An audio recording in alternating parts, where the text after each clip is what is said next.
Hey guys and gals, before we get to the video itself on the long run, I did want to see if I could ask something of you guys before we get too far into it. I was taking a look at my metrics over the last little bit from views and things like that, and I noticed that a whopping 76.6% of the views on my channel are from people who are not subscribed to it. So if you are watching this and you're finding it all helpful, think about just hitting that button to subscribe. It really does help out just in terms of showing support for the channel. Views are fantastic, but it's also great for you to be subscribed because, again, it just generates more traffic. The more subscribers you have, the more people it ends up recommending in your feed. So if you're in this lion's share of my audience and you're not subscribed, think about hitting that subscribe button. It would mean a lot to me. Hi everyone, and welcome back to this video about planning out or how to plan out your macro cycle for the cross-country season. We are still here in the middle of the general prep part of the season, the first about half of your season, and we're going to deal with, in my opinion, the most important workout that you do in cross-country, the long run. You've got other factors in other races that are a little bit shorter, but when you're dealing with 5,000 meters over 3 miles, the long run to me is the most important thing, just from all the different adaptations we're dealing with here, and also from dealing with how often you can do this in your microcycle, because it doesn't, if done correctly, it doesn't really last all that long on your athlete. So this picture you see here, this is from our cross-country team from 2018. It was our third straight trip to the state meet. This group, this was a very distance-heavy group. In fact, the only kid that was maybe middle distance out of all of them was this young man right here, who was always under 2 in his 800, and then this gentleman over here, who was also a very, very fast kid in the low 50s for his 400. But for the most part, these were all distance kids that just thrived on the long run. So let's take a look at how this plays out. I'm Kyle Giacono. I'm the head boys cross-country and track coach at Wharton High School, a track and cross-country coach, and this will be my 7th cross-country season. I just finished my 7th track season. My credentials are there on the screen if you want to take a closer look. So we've looked at the different workouts that are critical for cross-country, important for the general prep phase of cross-country, and the ones that are not important, and we're now here at the very top. I put this at the top of the list because it is so important. We are dealing with the long run. In the last video, we talked about VO2 max and runs, including, or only looking at testing and how you can use that. We talked about how you can use VO2 max testing to set up workout paces, but we didn't actually set up workout paces in that video. If you didn't see it, it's in the description down below. I'm going to kind of make some references to it, recap some of it, but in this video I'll show you how you can use the test data from a VO2 max workout to set up your long runs and then set up the parameters for it. And so this is in the critical category. These workouts are vitally important for success in developing the key factors that you need for success in the cross-country 5K, and this is the most important of the critical workouts. So when we look at it, it's not the most complex workout, but just because something is simple to do doesn't mean it's not important. This is the most important workout, and we'll see that it doesn't mean that it's not important, and you still have to make sure that you're setting up this simple workout correctly. So as always, we look at the metrics of the race before we start talking about it, and we will find that from the study by Ingham in 2018 that the biggest indicator of who wins the 5K is who has the most developed VO2 max. We'll spend a little time in this video talking about how there are 2 ways you can develop VO2 max, but that's what we need to focus on, is how to develop that. From the USATF distance curriculum, we'll find that the 5K is run at 97% of VO2 max, very, very close to that intensity. And from the study that was released by Dr. Matter and Hartman in 2018, we will find that obviously the lion's share of the energy from the aerobic system, in the 5K at race pace, comes from the aerobic system, 86%, and the long run is the best way to supercharge this energy system.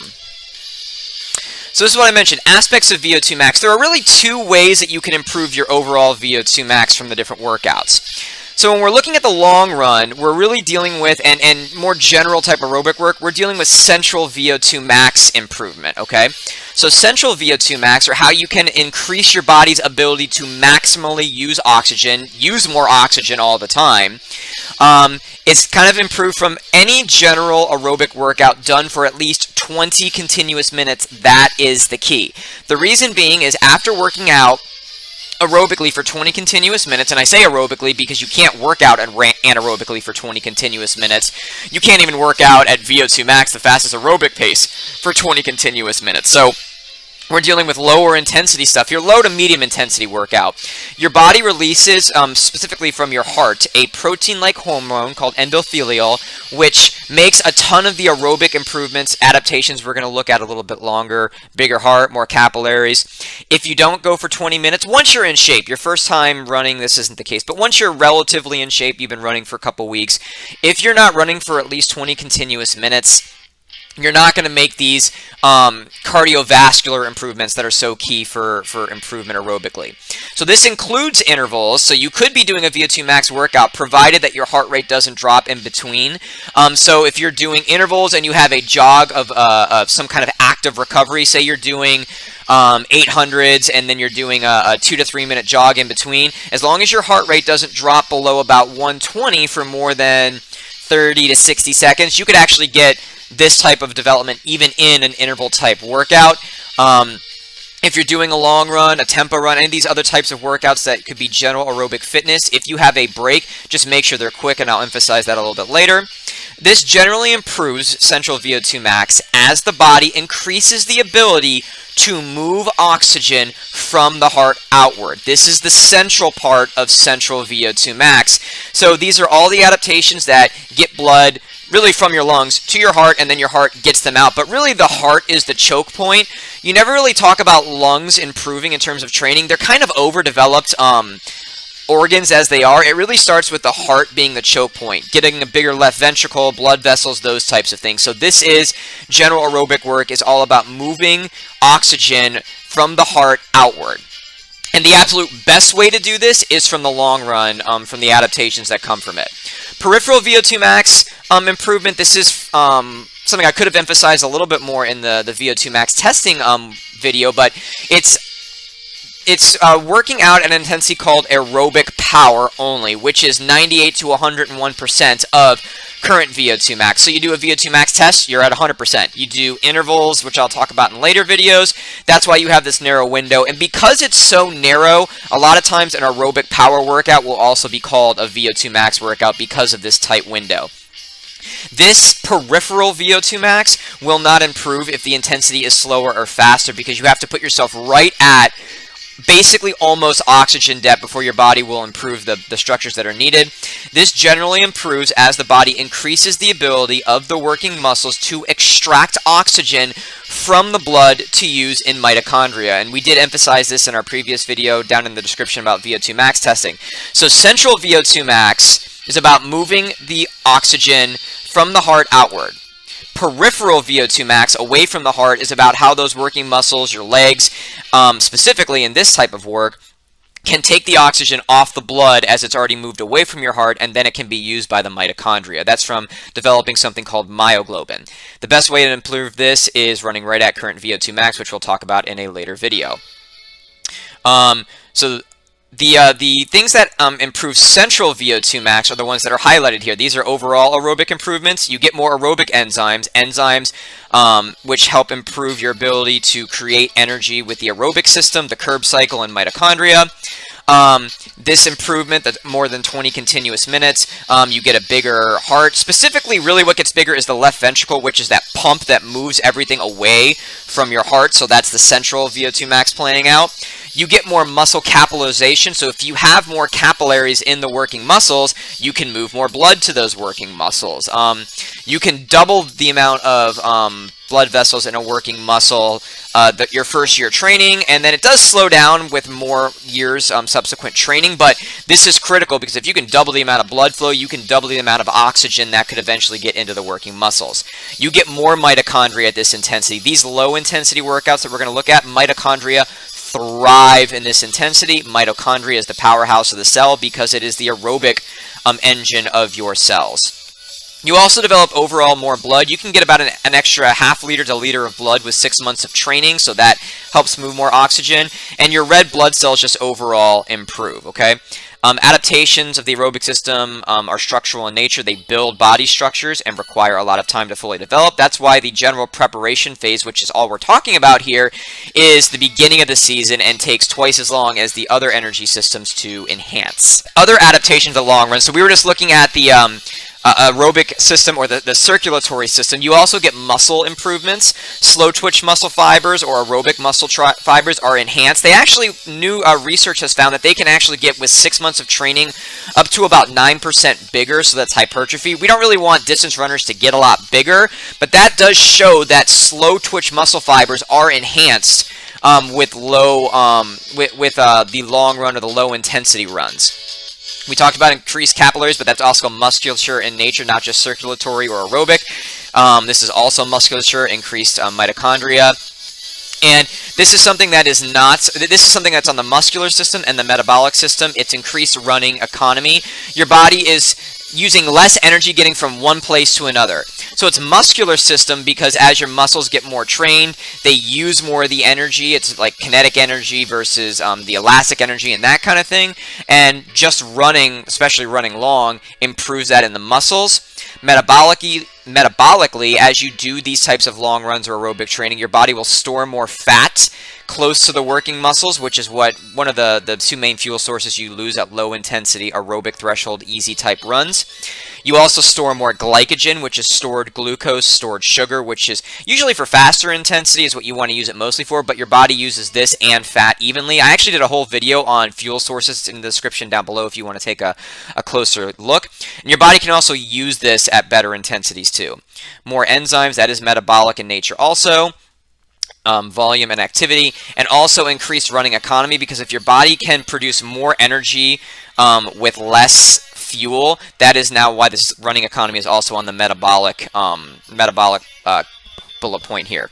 So again, I'm going to mention this again. The key to all this is at least 20 continuous minutes at low intensity. You should be able to talk the whole time, and I'll show you where that plays out in the next slide we're going to look at.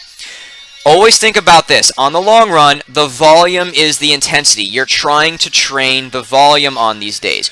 Do not emphasize fastest pace possible. You will find when I show you these workouts, you can obviously run faster than the paces that are dictated here, but the long-term ramifications are not to your benefit to do it all the time. Let the volume be the training on that day, okay? They will get the work they need if they are in this right training zone. So let's take a look at where that is. This is from the USATF distance curriculum, and where does the long run fit in? All the way down here. This looks like a little bit of a scary scale, but all you really need to look at is VO2 max. We did a test. That's their 100% of aerobic. This is much slower than 2-mile pace or VO2 max pace. You can look at different workouts here. Obviously, the 800 is faster, 1500 meter, 3K, VO2 max, 5K, 10K marathon. So this is obviously low intensity down here on the aerobic, and you'll hear me say aerobic threshold training. That's where this is, all the way off here. This is the slowest pace you would really ever want to train at. If you start getting way down here, now all your body's doing is burning fat, which is good in some situations, but it's not really for actual training, right? So we're dealing with 65 to 70% of their VO2 max, and I'll show you how to set that up in 1 second. That's why it's kind of pointing right here. More trained kids can handle right at 70%. You start getting more and more out here. This is where I'm saying you can run faster than this on these days, but you start getting closer to lactic threshold, and there's more negatives than positives. Aerobic threshold, easy pace. You can also do this not just looking at percentage, but you can do it based on heart rate. It's about 120. I say 150 here because I'm in Tampa, Florida, and heat and humidity is an issue, and it does raise your heart rate a little bit. If you're in a place that's more normal, say North Carolina or something like that, and you have a little bit more normal weather or it's not a super hot day, you probably want to look more like 140 on this to be truly accurate. 150 gets a little bit close to being closer to lactic threshold, and that's training something else. If you don't have a heart rate monitor, if you just kind of put your 2 fingers up to your neck and you can find your pulse and you have just a watch, you're looking for 20 to 25 in a 10-second window. If you find that you're at like 15, then you probably haven't set up your aerobic threshold workouts at the right intensity. And if it's at like 30, you probably also haven't set them up in the right intensity, or something else is wrong. Maybe you're getting sick, or you're just super stressed from something that's going on, or something else is kind of playing out here. But that's another way of looking at it. Heart rate's a good way of looking at it also. So VO2 max testing the setup intensity. Let's get right into it.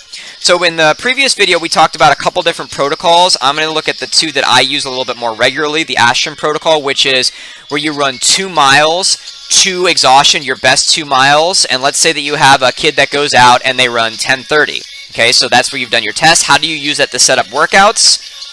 Mile pace is 5:15. That's their current VO2 max, or the velocity at which they reach VO2 max is 5:15, and that's date pace because it's going to change as they get more fit. The long run, as we mentioned, is 65 to 70%. Their current aerobic threshold, 65 to 70% of that. So the way you figure that out, and there are some calculators that'll do it online, but if you want to know how to do it the old-fashioned way, you figure out how many seconds are in 3:15. Okay, so that's 5 times 60 plus 15, you get 315. Divide it by 0.65 to get 65% of it. It's going to be a bigger number because it's obviously slower. You get 485 seconds. That is the lowest window for this kid is 8:05 pace. And the fastest part, 75 or 70%, is 7:30. So if this kid was anywhere from 7:30 to 8:05, they would be in their aerobic threshold. One little caveat I do want to point out here for my advanced runners, and when I say advanced, I mean any kid that has gone through an entire year at least. Not advanced in terms of them being good. You have a stud freshman who shows up on your team or whatever, and you may want to give them the full window, the 65 to 70%. But if you're dealing with somebody like, for example, we've got a kid that'll be a senior this year. He's been with us for 3 years. I tell that kid 70% is your target. I give him a little bit of a wiggle room. So like for this kid, I would say, if this was the kid that I'm talking about, I'd say 725 to like 735, 740, maybe 730 to 740, right in that range. That's easy enough for them. 65% can even get a little bit too easy for them, unless you've given them a super hard workout the day before. So more advanced runners, you're probably going to want to target 70%. And again, advanced, really experienced is really a better way of looking at it. Another test, VHO protocol. This is if you have a kid that is just starting to move up to cross country. Maybe it was a 800-meter kid that you're trying to work into cross country early, and you don't think they can do a 2-mile test yet. Eventually get them to the 2-mile test, but if you're trying to get them to be a little bit just used to it, you run a mile as fast as you can. And let's say this kid goes out and runs a mile, and they run 4:55. You get their VO2 max by getting 91% of it, so you do the same thing, get total number of seconds, which is 295, divide by 0.91, you get 324. Their VVO2 max is 524 on that date. Same thing though, you set up their VO2 max, 65 to 70%, 324 divided by 0.65. This kid's 65% is 818, and their 70% is 743, so a kid that does this to exhaustion, that would be their range. And again, same thing for advanced runners, 70% is what I would focus on, advanced kids or experienced kids. So now, the last piece before we start seeing where you would place this in a fictitious general prep phase in the microcycles, the training design for the long run. What should it look like now that we have what it is, why it improves different aspects of your distance runners, what the actual intensity is, what is the design, what should it look like? Well, if you have distance runners, your kids that love cross country, as I mentioned, that picture we showed before, a lot of those kids were cross country distance type runners. Your kids that love the 2-mile, they don't really like the 800, they hate you when you put them in the 4x4 in the track season. This is how the long run should work. 1 per microcycle. This is very important. In general prep, I would recommend 7-day microcycles. You don't have as many workouts in this point of the year, so you can repeat things every 7 days. It works a little bit easier. So 1 every microcycle. You're doing a lot of these. I've set up an 11-week fictitious general prep, so you're going to do 11 of these. You do these workouts almost as much as any other workout you do. And the overall volume, how far should you go, should be whatever 20 to 20% of their planned weekly volume is, right? So as you're going through, make sure you're checking for the training zones. They have a GPS watch. Make sure they're in the aerobic threshold zone that we just set up in the previous slide. You can also check with heart rate, as we mentioned a few slides before, and you can just do the general, can they talk the whole time? And I don't mean, can they give you very simple answers or one-word answers. If you were, say you're training your kid and they had science class or something that day, and you say, hey, what'd you do in science class? Could they tell you everything that was going on and have a coherent conversation? That's what the talk test is, not just can you spew out a few words or something like that. So based on the weekly volume, so for example, you might have a boy runner. In fact, our more advanced kids that we have at Wharton High School, this is usually what we do on our longer weeks, 60 miles. You don't want to do everything the exact same every single week. You're going to have, different off days and things like that, different things you're doing. But on our longest extent, I think 60 miles is furthest that a high school kid should go. There's some research that shows anything more than that, and you need to start double running. Anything more than that, and you're not really improving what helps a 5K. So 60 miles is a good a starting point for what we deal with. If you had that for 60 miles planned for the week, the long run should be 12 miles. That's 20% of the overall weekly intensity. Now, a lot of coaches get bogged down and they like to ask, oh, how many miles do you run? How many miles do you run? This works for us at Wharton High School in Tampa, Florida. You might have a situation where something totally different works for you. This is what works for me. I think that people get bogged down in asking how many miles because it's easy to kind of like quantify, but it really doesn't matter. What works for your kids is what you should target. But if you're at a high training volume, if you're not doing the 20 to 22%, anything less than that, and you're leaving aerobic development on the table. Remember, we talked about the 20 continuous minutes, anything over 20 minutes. So this would be about a 90-minute run for our more advanced group, our more experienced group. So take away you've got a 90-minute run, you take away the 20 minutes for the workouts, or for the setup to get into that training zone, you've got 70 minutes of aerobic development. If they only ran 45 minutes and called that their long run, they're more than cutting that in half. They're just not getting nearly as much out of it, right? Now, you're probably going to have a break on a 12-mile run, right? Unless it's a very, very cool day and they're just feeling great. But breaks should be short. I say 30 seconds. You can get away with about 60, but when your heart rate drops out of that zone, remember 120 is as low as you want to be on that zone, it can reset that 20-minute window. So if you go out and you run for 30 minutes and you take a 2-minute break at a water station and then you run another 30 minutes and take another 2-minute break and then you go for the last to get to your 90 minutes, you did not run 12 miles of a long run. You ran 3 consecutive 30-minute runs and only got about 10 minutes. 10 minutes in each of those segments of improvement. So you really only got 30 minutes of aerobic improvement instead of 70 if you do it with the short breaks, right? That's what I was saying. It resets the 20-minute window needed. Say you have a short mid-distance kid who wants to give cross-country a try, you got to be a little bit more judicious with this. So this is the distance kid, the one that loves the long run, the ones that don't mind running 12 miles or over an hour or whatever works for you in your situation.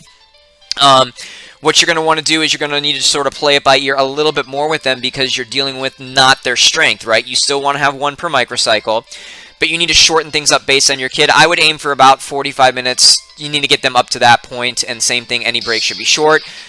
One thing that people get into a bad way with, do not push this kid just because they're an 800-meter kid. Don't say, oh, well, I'm not going to do the 70%. I'm going to do 85%. I'm really going to put... That's something totally different. You're training something different that we'll talk about in subsequent videos. The intensity should be the same as the distance kid, as their aerobic threshold is the same percentage of their VO2 max. Do not push the pace just because they are a mid-distance runner, right?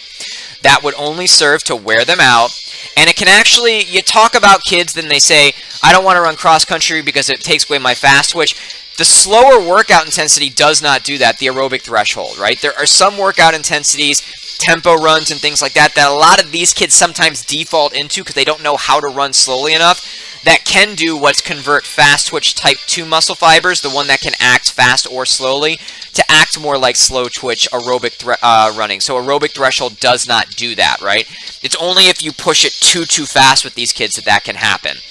So same design, same intensity, it's just going to be a little bit shorter simply because these kids' volume, they can't handle as much volume just because of their muscle composition. I want to go back to one more thing here before we look at where you could pencil these in. Let's say you have a group, and this can become difficult. So maybe you have a group where you have kids that can run for 12 miles, but you have another group, there's just no way that they'd be running for 4 hours, or not 4 hours, but they'd be running for way too long. Typically what I find is if you go and you look at everything, their percentage for the week, their total volume and everything. So for example, this last track season, we had a group of boys that were kind of together, and they could run for, 80, 85 minutes or whatever. And then we had a group of girls who were really strong runners. They were low 12s into the 11s by the toward the end of the season. And obviously they're not going to run 10, 11, 12 miles. But what I found is whatever you find that these top, you know, maybe if you're training boys, top boys are doing, the time, so in this case 90 minutes, give the other group 90 minutes. It typically works out to almost exactly the same. So you can even do that where the time kind of levels out regardless of ability, if they've are all kind of equally fitness, but they're at different degrees of actually advanced in terms of that. So we've looked at what the long run is, why it's important, why it's the most important workout for cross country. We've looked at where it is on a training continuum, energy continuum. We know how to set up our workouts, and we know the training design. Let's see where we can actually put it into a fictitious calendar. All right, so this is our fictitious macro cycle. We're looking just at general prep here. I don't know what your situation is. I know that here in Tampa and all of Florida, we can't work with our kids because of the coronavirus lockdown, but let's just say that in a perfect world, this is how it will work. I backdated this from our state meet, which is September 7th. If your state meet is on a different date, you would want to adjust this, but based on a ending at September 7th, a 23-week season, this is the way that a general preparation phase could look in terms of the long run. So we've got a transition week here, and then the first week of general prep would be right here in June. So this is that first week, long run, right here. The end of that week. First week, I kind of have some easier stuff on here, a little bit shorter stuff, and now they're in shape enough to where they can do their long run. I don't have volumes on here because I don't know what the volume is going to be for the week yet, so I can't say exactly how long in terms of time and distance. Again, 20 to 22%. I left the VO2 max testing on here from the previous video, so you can kind of see how this all plays out. Long run here a week later, long run here 1 day short of a week later, and then you can come back and do it again right here. There is no negatives from this, and I missed a slide before that I'll go back to you to show you where that kind of is, but there is no negative from going long run. I've got a new microcycle here, boom, I've got another one, and then boom, I've got another one right here. No worries here. It just kind of works out in terms of how you could actually do some of these things with your kid to where you kind of pencil some things in. Some of the kids are going up and potentially doing a running camp at this point, and that's going to be where that would sort of play out. We've got long run here, long run here. We've got a long run here on Saturday, so we're not getting too far away from it. So it's not necessarily every 7 days, but you'll see as we kind of put the other workouts in where the other ones kind of fit in and around it. Long run here on the 28th for week 9, and obviously as their volume goes up, the long runs are going to go longer as they get more into shape. But again, the overall intensity and the duration is the same. General prep week 10, we're now in August. We've got a long run here on the 4th of August. We're going to come back to school hopefully on the 10th of August, everything improving the way it looks like it is here in Florida.